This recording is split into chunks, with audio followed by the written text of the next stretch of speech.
Anda kembali di Apa Kabar Indonesia Pagi. Pemirsa, saya akan langsung ke Prof. Ibnu. Prof. Ibnu, tadi pertanyaannya adalah apa nggak tumpang tindih? Kan sudah ada dirjen, kemudian juga wakil menterinya banyak banget gitu ya. Bahkan ada satu kementerian yang sampai 2, sampai 3. Ini akan seperti apa kalau Prof. Ibnu melihatnya? Hal pertama harus dilihat ini hilangnya kata dan dalam kementerian. Keren nih Bang Andre, Bang Hamdan. Karena kalau ada kata dannya, yang belakangnya keurus. Itu hukum dan HAM. Hanya fokus di hukumnya, HAM-nya kurang. Sekarang dipisah kan. Mudah-mudahan dengan pemisahan itu jadi fokus masing-masing seperti harapan Bang Andre dan Bang Hamdan tadi. Mendikbud dan Ristek jadi 3, ya kan? Dannya hilang semua tuh, berarti menterinya bakal fokus. Nah, masalahnya memang supaya tidak tumpang tidak menyebutnya sinergi yang paling penting. Karena pembangunan itu ada wilayahnya. Katakanlah sebuah wilayah, di situ kan infrastrukturnya masuk infrastruktur, pendidikannya masuk pendidikannya, budayanya masuk. Jadi kalau semuanya masuk ke dalam sebuah wilayah, ya niscaya malah lebih cepat begitu. Ketimbang sendirian yang mengerjakannya. Jadi ngelihatnya atau dikreasikannya jangan membuat tumpang tindih tapi sinergi gitu harapannya. Tapi kalau Bang Andreas tadi di lapangan kan agak sulit seperti itu. Maksudnya oke lah teorinya bisa saling bersinergi dan lain sebagainya, tapi pada kenyataannya belum tentu. Justru ego sektoral yang muncul. Itulah pentingnya sidang kabinet. Di sidang kabinet itu bukan sidang politik lagi saya kira kalau udah mulai begini ya, sidang kerja ya jadinya. Misalnya dalam hal pembagian anggaran aja dulu sekarang. Kalau anggaran sebetulnya udah tetap kok dari tahun ke tahun juga. Di Kemdikbud soalnya udah ditetapkan misalnya Dirjen Dikti sekian, budaya sekian, tinggal dilihat aja, tinggal diselesaikan di tingkat Kementeri Keuangan dan jajarannya dan yang terkait dan di situ kan. Jadi untuk orkestrasi menjadi yang sinergis tadi memang ada di posisi di sidang kabinet. Berapa lama sih Prof waktu yang dibutuhkan untuk melihat? Tadi Pak Ade udah cerita ya. Ini akan efektif nih dengan cara seperti ini, dengan kementerian yang saat ini sudah dibagi begitu ya, dan juga kinerja para menteri serta wakil menterinya. Kalau saya lihat dari struktur kementerian yang sudah hilang dannya itu, semua pegawainya sudah ada kok. Nanti yang berubah nanti adalah mungkin staf ahli menteri itu ya kayak gitu kan, kemudian dirjen. Tapi lihat yang bekerja di kementerian, saya 4 tahun di Kementerian Pendidikan dan Kebudayaan. Yang bekerja itu eselon, zaman dulu ada eselon 1, eselon 2 ya. Yang kerja di lapangan itu eselon 2.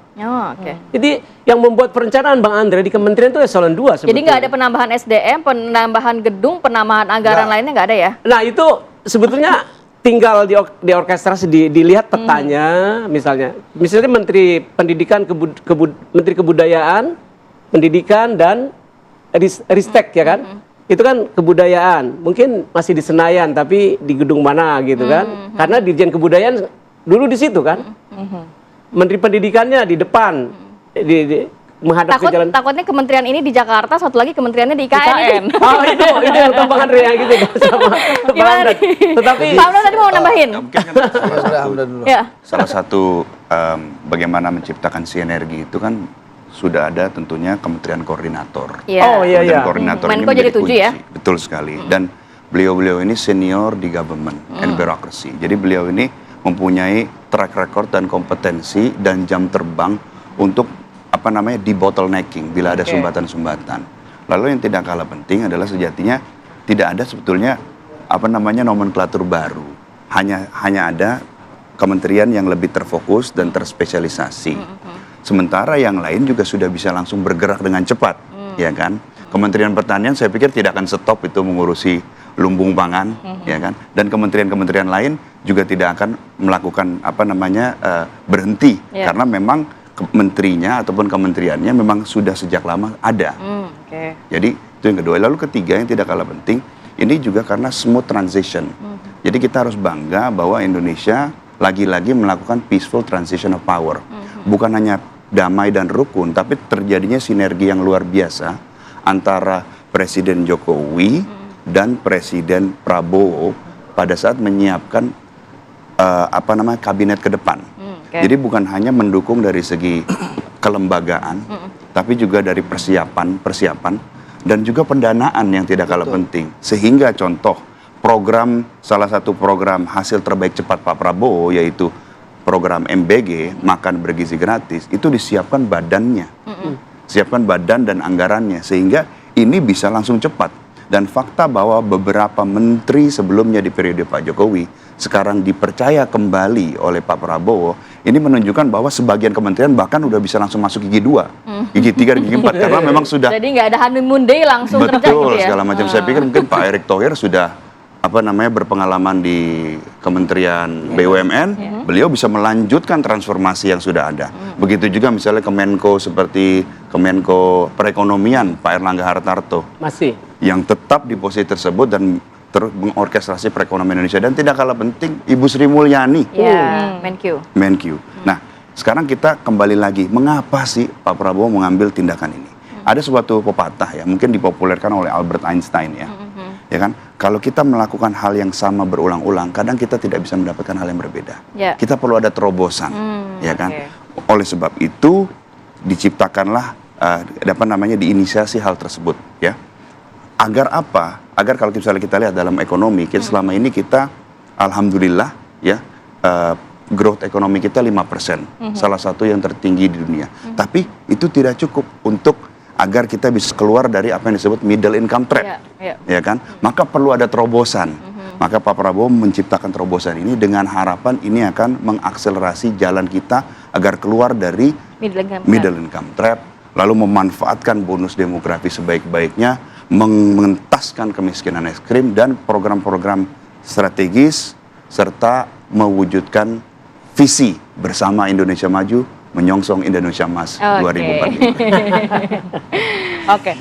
Prof Ibnu, kalau melihat karakteristik kepemimpinan dari Pak Prabowo begitu ya, kemudian juga pengambilan keputusan berkaitan juga menteri dan juga calon menteri begitu, nantinya apakah ini akan sama dengan Pak Jokowi bahwa jika ini kurang tepat sekian bulan gitu akan ada reshuffle menteri ke depannya? Jadi tiap pemimpin itu ada ciri khasnya kan ya. Pak Prabowo kalau lihat dari pidatonya kemarin kan non-teks, analisisnya tajam, Firm gitu ya? firm, relatif juga menggebu-gebu juga ada gitu ya. Beda dengan Pak Jokowi lebih kalem kan. Saya kira mungkin harapan terobosan-terobosannya mestinya bisa lebih terrealisir ya. Apalagi tadi itu saya bilang tadi, banyak kementerian yang sudah hilang kata dannya. Semua diperhatikan jadinya. Jadi yang penting sekarang adalah menurut saya sinergitas. Jadi tidak lagi bicara ego sektoral lagi gitu. Karena kalau enggak akan berulang-ulang saja. Gitu. Selain sinergitas yang juga jadi perhatian publik adalah the right man in the right place. Kalau Prof Ibnu melihatnya Tadi, sudah seperti itu belum dengan banyaknya nama itu? Di birokrasi itu, ingat yang mengerjakan sesuatu itu, di birokrasi itu sekali lagi eselon 2 kalau masih ada kata istilah eselonisasi ya. Iya. Dirjen aja hanya taunya bagaimana kata bawahannya itu loh. Itu di kementerian tuh. Jadi saya lihat, walaupun ini banyak menteri, orangnya akan di eselon 2 itu hampir masih sama nih. Dalam masa Oktober sampai Desember, mungkin sampai Januari juga. Kecuali ada kocok ulang ya begitu.